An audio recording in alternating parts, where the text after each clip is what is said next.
صلی اللہ تعالی علیہ وآلہ وسلم. صلو علی الحبیب صلی اللہ تعالی علیہ. حضرت صاحب میں ایک عام شہری ہوں، آپ سے صرف یہ سوال کرنا ہے مجھے کہ آج کل کی دور میں جو قربانی کی جا رہی ہے کیا یہ قربانی جائز ہے؟ اس کی مثال میں ایسے دیتا ہوں کہ جیسے میرے محلے کے اندر اگر کوئی صاحب ہے، یا میں اپنے اوپر ہی لے لیتا ہوں کہ اگر 1,10,000 کا میں جانور لے کے آتا ہوں اور میرا پڑوسی جو ہے وہ میرا جانور کو دیکھتا ہے اور میں وہاں پہ شیخیاں مارتا ہوں، شیخیاں مارنے کے بعد جو ہے وہ جانور میرا پڑوسی جو ہے وہ مجھے دیکھتا ہے، یار آپ کتنے کا لائے؟ میں نے کہا 1,10,000 کا. اور وہ بولتا ہے یار اب ان کے بچے ان کے لوگ کہتے ہیں پاپا آپ یہ جانور جو ہے ان سے مہنگا لے کے آئیے گا. تو مجھے سوال آپ سے یہ ہے کہ کیا یہ قربانی جائز ہے؟ قربانی تو 112% جائز ہے. ہاں شیخیاں مارنا، اب وہ شیخی کس ٹائپ کی ماری اسی پر حکم ہوگا. تو شیخی مارنا جو ہے وہ اپنی جگہ پر ہے کہ یہ شیخی اس کو نہ مارنی چاہیے. اب وہ ریاکارانہ شیخی ہے تو پھر گناہ گار بھی ہوگا، ریا والی شیخی ہے تو. اب یہ کہ غریب کی وجہ سے قربانی نہ کرنا تو یہ ایسا نہیں ہے. قربانی جس پر واجب ہے اس کو قربانی ہی کرنی ہوگی، چاہے 1,10,000 کا لائے چاہے 1,10,00,000 کا لائے. کہ ابھی حدیث شریف سنائی گئی تھی کہ جو روپیہ عید کے دن قربانی میں خرچ کیا گیا، 10 ذی الحجہ کو جو روپیہ قربانی میں خرچ کیا گیا اس سے بہتر کوئی روپیہ نہیں ہے. یعنی کہ اتنا بڑا ثواب ہے قربانی میں، تو اس لیے وہ خون بہانا اپنی جگہ پر ہے. اچھا اللہ نے آپ کو دیا ٹھیک ہے، وہ 1,10,000 کا لیا، اس میں سے بالکل کم نہ کریں کہ بھئی 1,09,000 کا لیا اور 1,000 اس کو دے دیا. نہیں 2,000 اور ڈال کر 1,12,000 کر لیں 12ویں شریف کے. اور کچھ نہ کچھ اللہ نے آپ کو دیا، جب اتنی بڑی رقم کا لیا، غریب سے ہمدردی ہے تو تھوڑا بہت اس غریب کو بھی بیچارے کو دے دیں اس میں سے بچا کر. ہاں اپنے بیٹے کی آپ شادی کر رہے ہیں اور اس میں اگر آپ کو 10 لاکھ روپے خرچ کرنے کا وہ ذہن ہے تو بے شک آپ اس میں سے 9.5 لاکھ روپے بچا لیں اور اس غریب کو دے دیں تو اس کی پذیرائی کی جائے گی. 50,000 آپ سادگی کے ساتھ اس شادی پر خرچ کر دیں تو اس کی پذیرائی کی جائے گی، اس کی شاباشی ملے گی، ثواب بھی ملے گا. قربانی میں سے مائنس کرنے کی اجازت نہیں ملے گی کہ وہ اللہ تعالیٰ کا حکم ہے قربانی کرنا. اور عمدہ قربانی کرنا، قیمتی قربانی کرنا، عمدہ گوشت ہو، خوبصورت جانور ہو، فربے جانور ہو، تگڑا جانور ہو، یہ سب حدیثوں سے منسوخ ہیں یہ باتیں. تو اس میں رعایت کرنے کی آپ کو کوئی بھی اجازت نہیں دے گا اور اس طرح کا مشورہ ہم بھی آپ کو نہیں دیں گے، کوئی بھی نہیں دے سکتا. تو اس طرح عقل سے نہ سوچا جائے اور قربانی ضرور بھی ضرور کی جائے، خوش دلی کے ساتھ کی جائے. واللہ تعالی اعلم ورسولہ اعلم عز وجل وصلی اللہ تعالی علیہ وآلہ وسلم. صلو علی الحبیب صلی اللہ تعالی علی محمد. میرا نام سکندر علی غوری ہے، میں بھاولپور سے بلانگ کرتا ہوں. میرا حضرت صاحب سے یہ سوال ہے کہ کسی جانور کے اگر کھر کے اندر کوئی بھی بیماری پیدا ہو جائے تو کیا اس صورت میں اس کی قربانی جائز ہے؟ اگر کھر میں ایسی بیماری پیدا ہوئی کہ جانور ہی لنگڑا ہو گیا جب تو قربانی نہیں ہوگی. اور ویسے اگر لنگڑا نہ ہوا، کوئی چھوٹی موٹی بیماری ہے تو اس میں کوئی حرج نہیں ہے. معمولی ہے وہ جیسے کان چرا ہوا ہے یا معمولی کوئی زخم ہے اس کو، یا کھر میں کوئی ایسی معمولی سی تکلیف ہے کہ جو لنگڑا پن میں اس کو نہیں لے گئی، چھوٹی چھوٹی تکلیفیں، سینگ کا کوئی کونا ٹوٹ گیا ہے، اس طرح کے عیوب سے، اس طرح کے نقائص اور خامیوں سے قربانی میں کراہت آتی ہے. گناہ نہیں ہے، قربانی جائز ہو جائے گی. واللہ تعالی اعلم ورسولہ اعلم عز وجل وصلی اللہ تعالی علیہ وآلہ وسلم. صلو علی الحبیب صلی اللہ تعالی علی محمد. السلام علیکم. وعلیکم السلام. میرا مولانا صاحب سے یہ سوال ہے کہ یہ مارکیٹ میں بکرے جو ہیں 18,000 25,000 یا اس سے زائد قیمت کے ہیں. قربانی جو ہے ایک شرعی فریضہ ہے اور ہر آدمی کا دل چاہتا ہے کہ ہم قربانی جو ہے اچھے سے اچھا جانور خریدیں، لیکن یہاں مارکیٹ میں اندازہ ہو رہا ہے کہ ہلکا سا ہلکا جو بکرا ہے وہ 18,000 20,000 سے کم نہیں ہے. ان حالات میں کیا جائز ہے ہمارے لیے کہ ہم چاہتے ہوئے بھی قربانی نہیں کر سکتے؟ جو قیمتیں بتا رہے ہیں وہ ہماری یعنی کہ پہنچ سے ایک طرح سے باہر ہیں. اس سلسلے میں آپ سے گزارش ہے کوئی ہماری رہنمائی کریں. اب یہ مٹن ہی کھانا ہے، مٹن کی چاپیں کھانی ہے تو پھر مجبوری ہے، ورنہ آپ اونٹ میں حصہ لے لیں، بھینس میں حصہ لے لیں، کوئی بھی 7 حصے والا جو جانور ہے اس میں حصہ ڈال دے، وہ سستا ہو جائے گا. اجتماعی قربانی مل کر گھر کے افراد یا پڑوسی دوست احباب مل کر ایک بڑا جانور لے لیں تو وہ سستا پڑے گا، تو شاید 2 3 4 5 ہزار میں آپ کو حصہ مل جائے گا. تو قربانی بہرحال کرنی ہے، جائز بھی ہے، اور اگر شرعاً آپ پر واجب ہے تو پھر تو کرنی ہی کرنی ہے، نہیں کریں گے تو گناہ گار ہوں گے. 25,000 اور 18,000 والا جانور کرنا ہی ضروری نہیں ہے، قربانی واجب ہے، شرائط پہ پورا اترتا ہو ایسا بڑا جانور لے کر حصہ ڈال کر آپ کو قربانی مل جل کے کر لیں، اللہ قبول فرمائے. واللہ تعالی اعلم ورسول اعلم عز وجل وصلی اللہ تعالی علیہ وآلہ وسلم. صلوا علی الحبیب صلی اللہ تعالی علی محمد.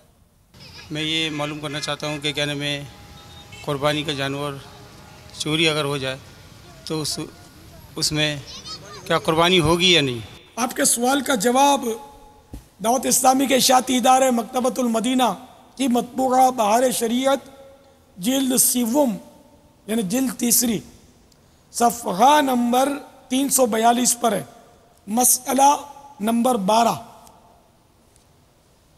قربانی کا جانور مر گیا تو غنی پر لازم ہے کہ دوسرے جانور کی قربانی کرے. غنی مانے وہی کہ جس پر صاحب نصاب ہو، مالدار ہو، صاحب نصاب ہے اور اس پر قربانی واجب ہے. اور فقیر کے ذمے دوسرا جانور واجب نہیں.